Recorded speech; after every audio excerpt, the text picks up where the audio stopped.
So my guest this morning, Emmanuel Tremantinge Jakon. He's a member of parliament for Iwaso West Wagon constituency. And thanks for joining me, Mr. Tremantinge Jakon. Thanks for having me. I'm always happy to be here. Yeah, me too. I love having you, especially when you're paired with Dr. Clement Apaak. He's a member of parliament for Bulsa South. And thanks for joining me. Thank you, Soluk. Soluna. Yeah. You've done well. I try to remember You've as done much as I very well. can. But I know you've been on a controversial issue I cited on social media as well as the internet, etc., about mental health and all the things about the derivatives and things like that. When did you realize that, coming out of government, that now we needed to strengthen mental health? Well, I was particularly really intrigued. Yes. By that. In fact, it's not about when I came out of government, but it has always been an issue that I've always sought to bring to public attention. I remember when we were in government on a number of occasions when I had the chance to interact with the sector ministers in that area, I always brought it up. The reason is simple. If you look at the statistics across the world and even in our country with a population of above 26 million people, we don't have even up to 4 mental health facilities. And yet it is estimated that about 2.3 million of us suffer from one mental health condition or the other. And you also notice that in recent times, some suicides have occurred, and by and large, you know, they've been linked to mental health challenges. So it's within that context that I thought that I should use my role as a member of parliament to raise the issue of mental health on the floor of parliament, both to bring national attention to it so that we can see what needs to be done to create more avenues for mental health patients to seek redress, because the current conditions are appalling across the country. And I would say that it is an indictment on our nation. I mean, this is not to be blamed on one government or the other, because, you know, the NDC had the chance to form government, the MPP had a chance to form government, the MPP is back in government. But since Nkrumah, we never put up one mental health facility, and that is an indictment. I mean, the last one that was commissioned in 1975 was the Pantan one, which was initiated by the late former President Kwame Nkrumah to decongest the Accra Psychiatric Hospital. And in the entire northern part of this country, Upper East, Upper West, Northern region, not even one facility. And yet, you know, everyone knows that when it comes to issues of poverty and deprivation, that part of the country, quite clearly, is way ahead of the southern part of the country. So to think that we don't have enough, but even worse still, the northern parts of the country, mental health patients have no access, not even one facility, not even one mental health, not one psychiatrist, is very, very worrisome. So I thought that I should bring this to the public limelight for us to see what we can do to remedy the situation. Because it's not fair. I mean, they are sent to the homes of pastors, to herbalists, to traditionalists. It's okay. And they get impregnated, especially the female ones.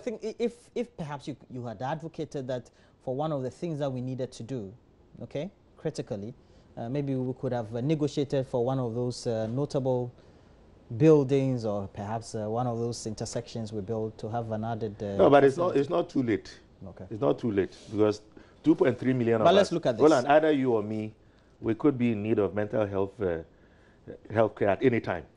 You know, with all the pressures of the type of work we do and all of that, the challenges of a modern state and you know, the competition amongst each other to excel.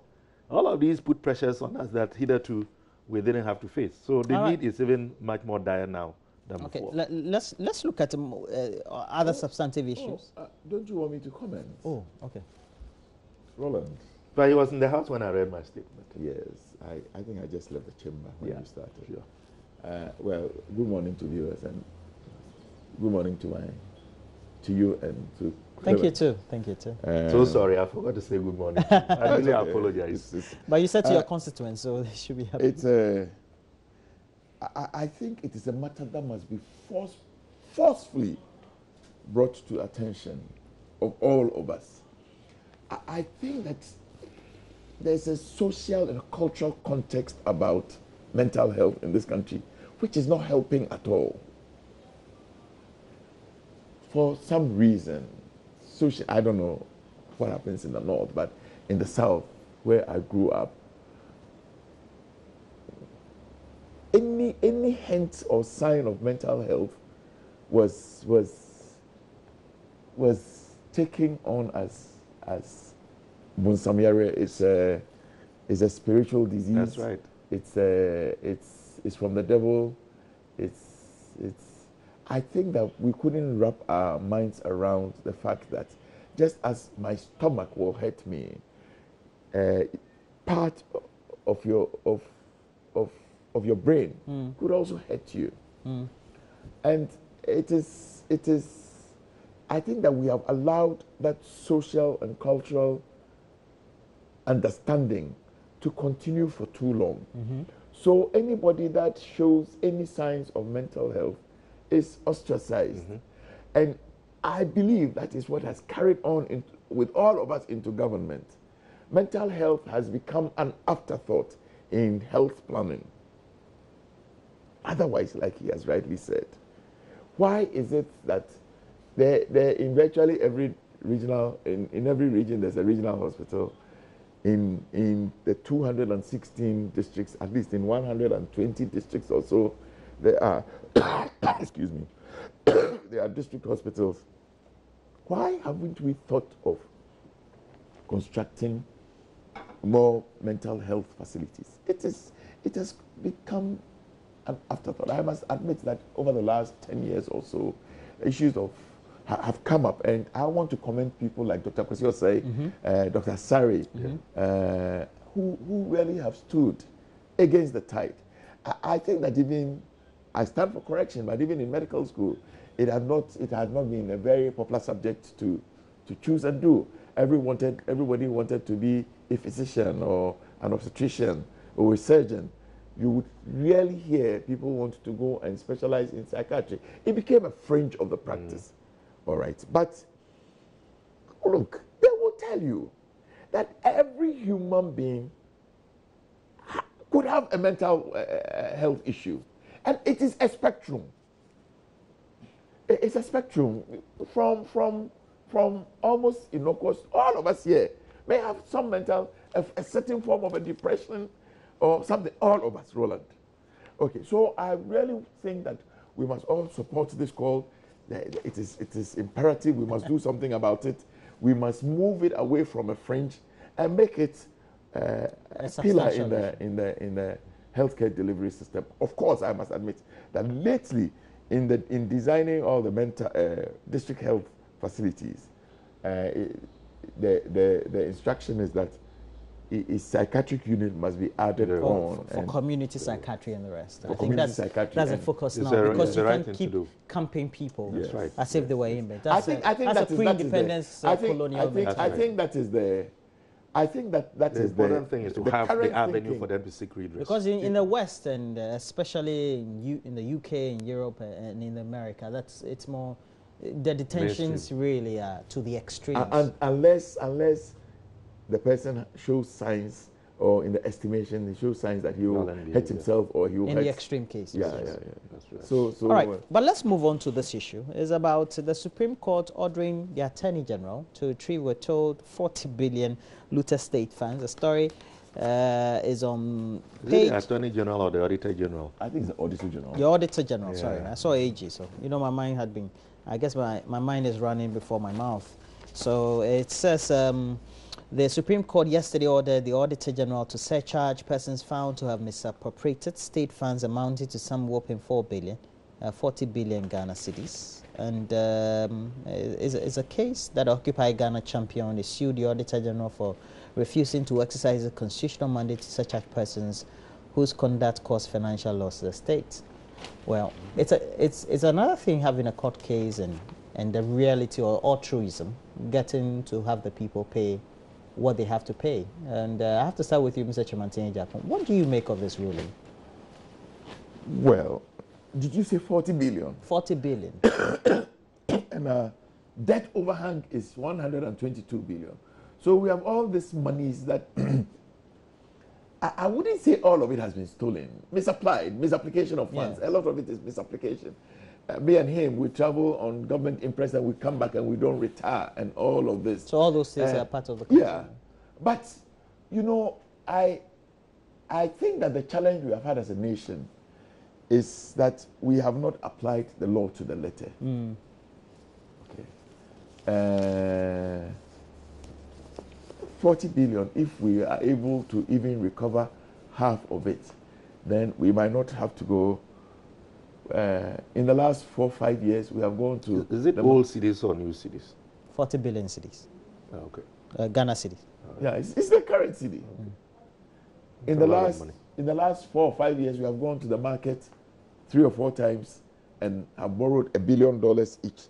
$1 billion, even at today's rate, is like 4 billion. Okay. My assumption is that this is 10 times the Euro bonds we have gone for. And even if we are even able to recover only 50% of it, we would be better off. Okay. I do hope that yesterday I heard, first and foremost, I must commend Occupy Ghana. Some people have never felt comfortable with them. But I think that they have done what Napoleon could not do. They must be commended for taking these positions, anti-graft, anti-bad governance positions, and I am so happy that their position has been vindicated by the apex court of the land. I heard the Auditor General, my good friend, Mr. Daniel Domelabo, speak on the issue on radio yesterday, and he said that he had already started. Indeed, he even mentioned that 6 of them have gone through some training in ensuring that when they pick the information, it will stand the test in court. I'm a guarded optimist in this one. Any recoveries they do will inure to the benefit of this country, and I believe that all of us, whether as private citizens, as citizens and not spectators, as members of part of government, legislators, and even you, the media, as a fourth estate of the realm, must all help to ensure that it comes to fruition. Look, it can only inure to the benefit of this country. Well, I must say that I agree with the sentiments expressed by my colleague. And being a member of the Public Accounts Committee, I understand the quantum of resources that this nation loses year in, year out. We know that almost every Auditor General's report has always indicted heads of various agencies and institutions for their inability to account for the resources allocated to them. The problem has tended to be whether we had the mechanisms in place to surcharge them or to retrieve those monies, because if you are not able to account properly for what you use the resources to do, then you know the assumption is that you misappropriated or embezzled those resources.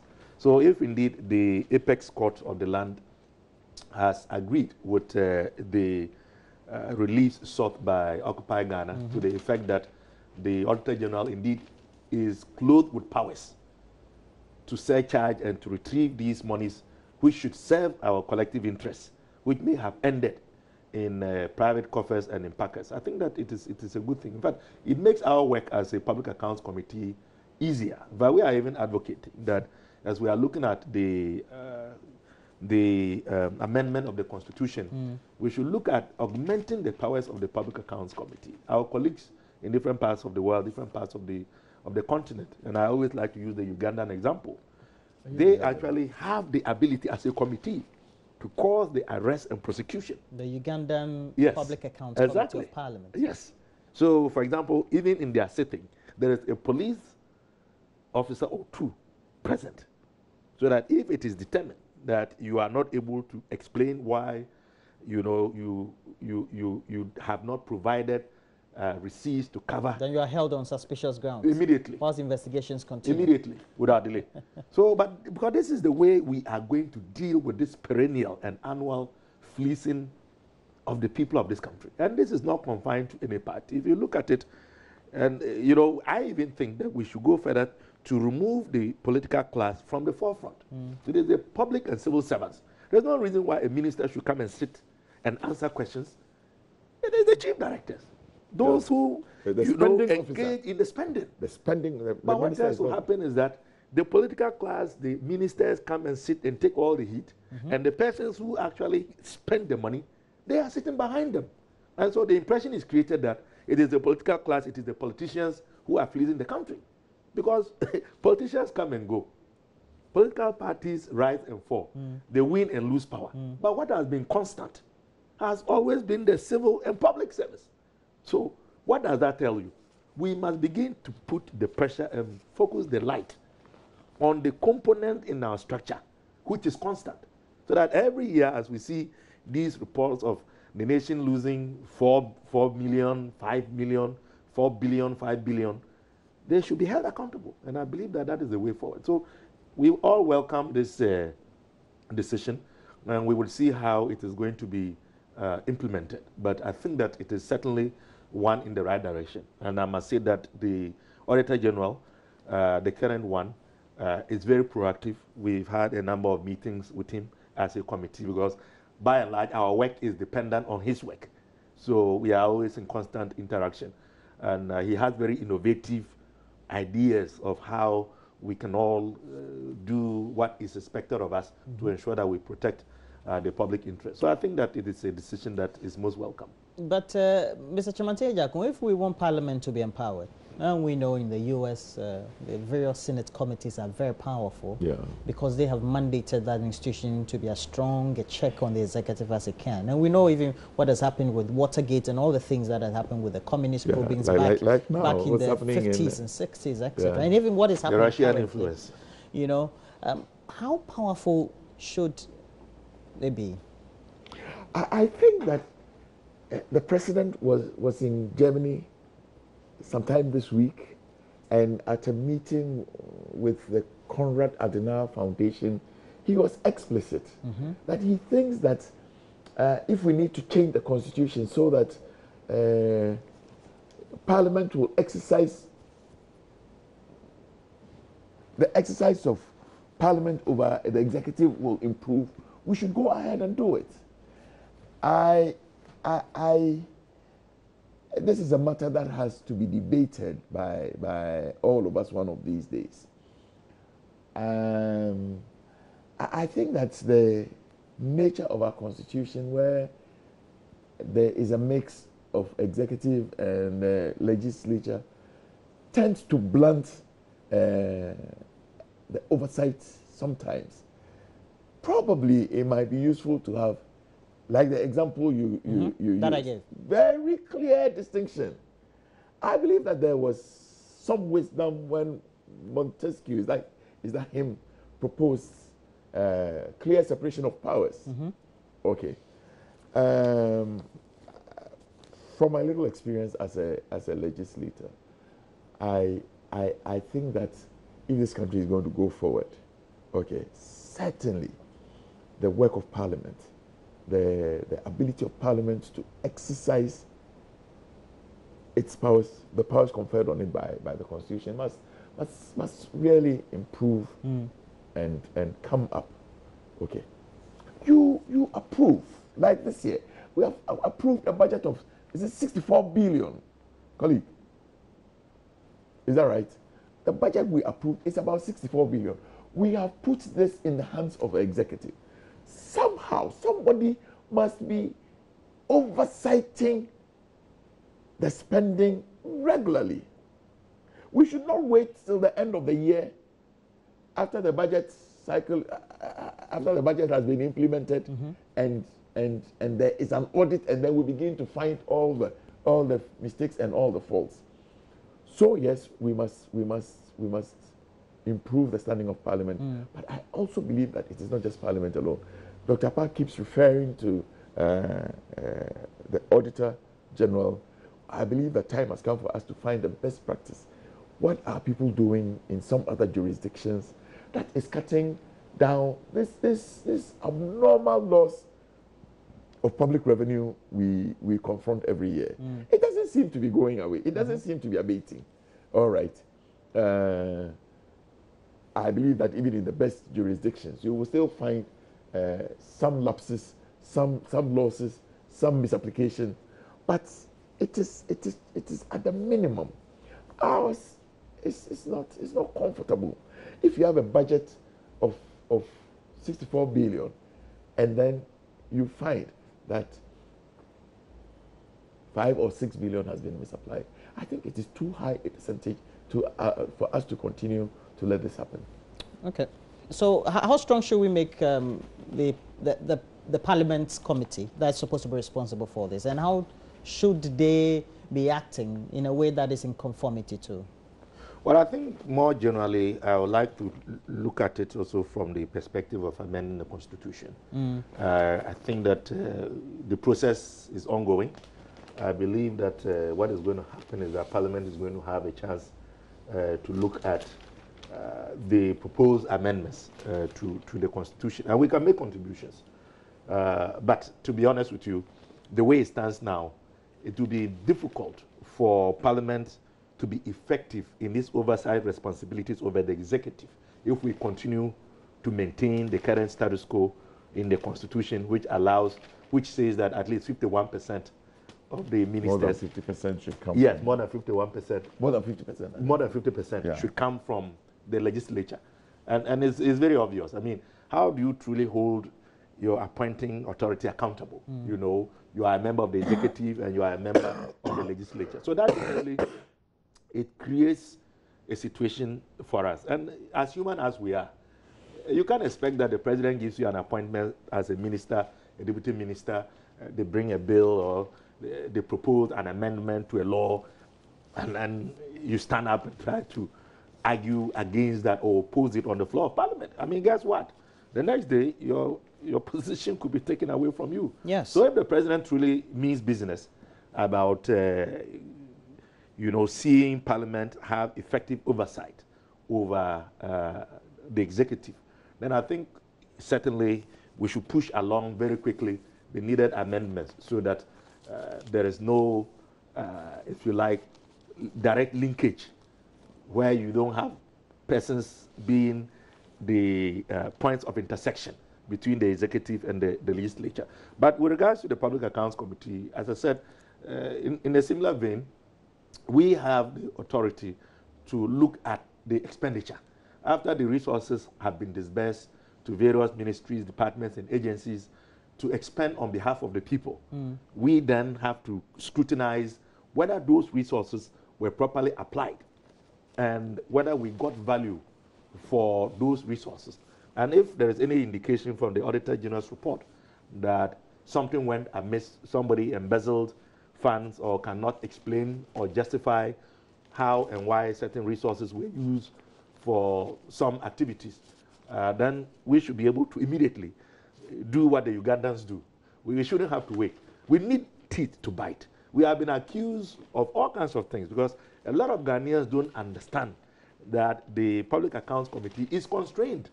All we can do is to sit, review, query, do our report, and send that report back to the Speaker because we are a committee of the Speaker.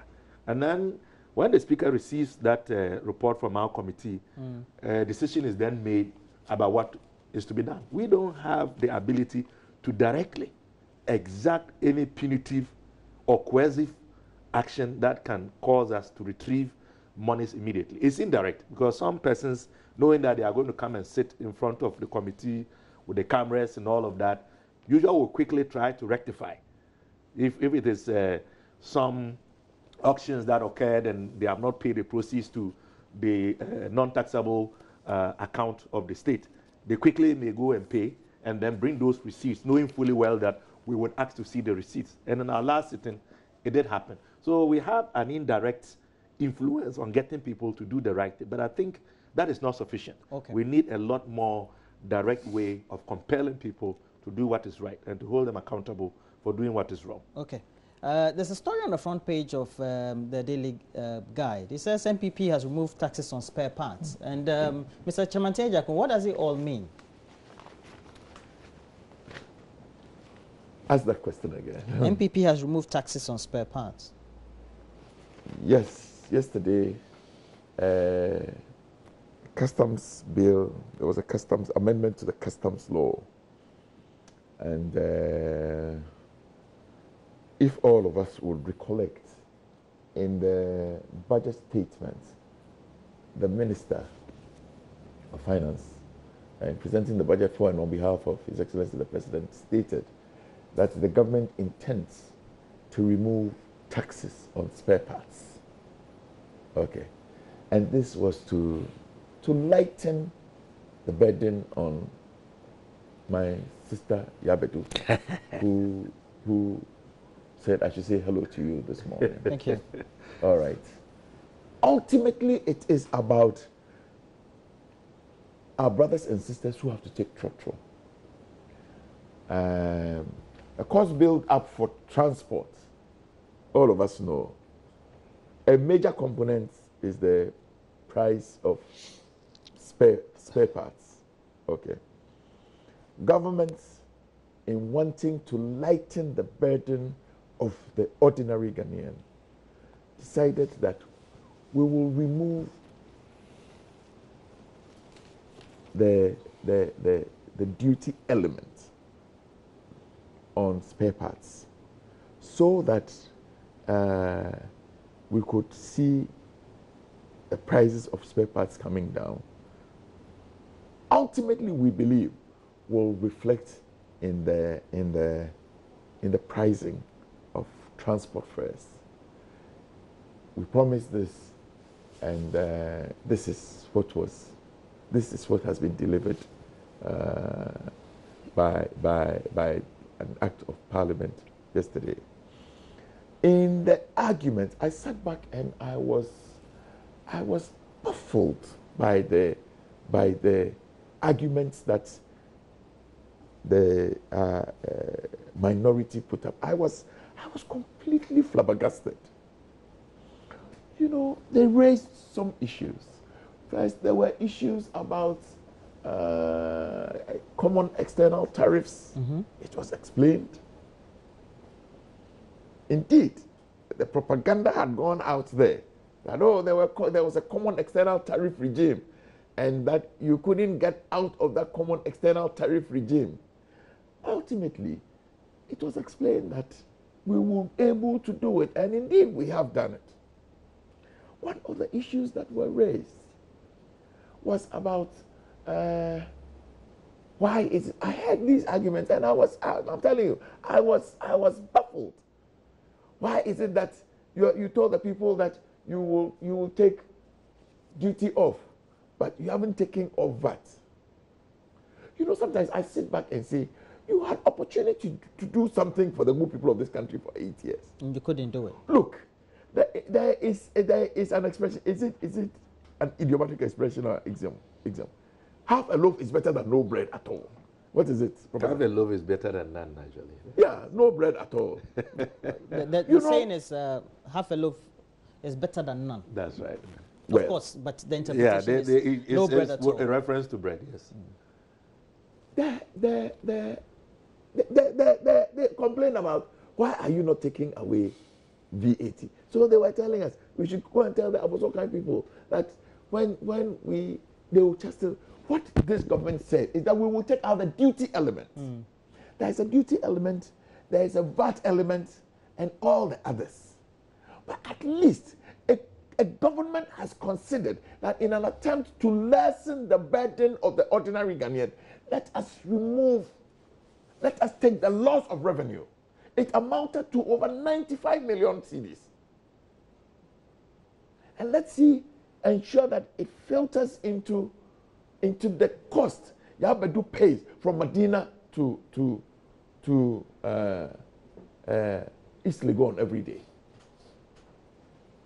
They had a problem. Why we have taken away duty, we haven't taken away VAT. They had a problem. Why in doing this, you have taken duty of spare parts. You didn't take away duty from tires. Dr. Apaak, did you think that it was a good position? If you thought so, why didn't you do it? We only hold you to account. The other thing is that it's sunset. After 4 years, it will expire. The position of this government. But you know that as part of the ECOWAS protocols, that is what is supposed to happen. As they are, it is also possible to renew. It is also possible to renew. I found them. Sometimes I begin to wonder, are they doing this just for the sake of politics, or they are considering Yabedu? Dr. Apaak, when you put up these arguments, do you consider a child in Kanjaga? We do. You don't. So now, at the end of the day, we know that this will come into fruition when? Oh, well, it's passed. If the president assents, then it will be operationalized by So them. the next consignment of spare parts. I cannot say that the next consignment. If the president assents, then the president will be around very soon. So he will be around. I am sure that it is as soon as he's out comes, of town though, but he'll be around. I'm sure as soon as he comes, he will do this. Dr. And then when he does this, the implementing agency will need to put it together and ensure that it begins to apply. See, Roland, we have said that we are going to be an effective opposition. We have no intention to stifle the progress of this country, unlike they were doing when they were in opposition. But as an opposition, we have a responsibility to point out inconsistencies and when the storyline keeps changing.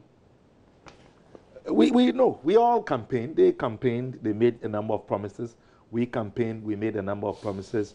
They had a manifesto, we had a manifesto. This definitely that they are doing is part of the effort to satisfy a campaign promise.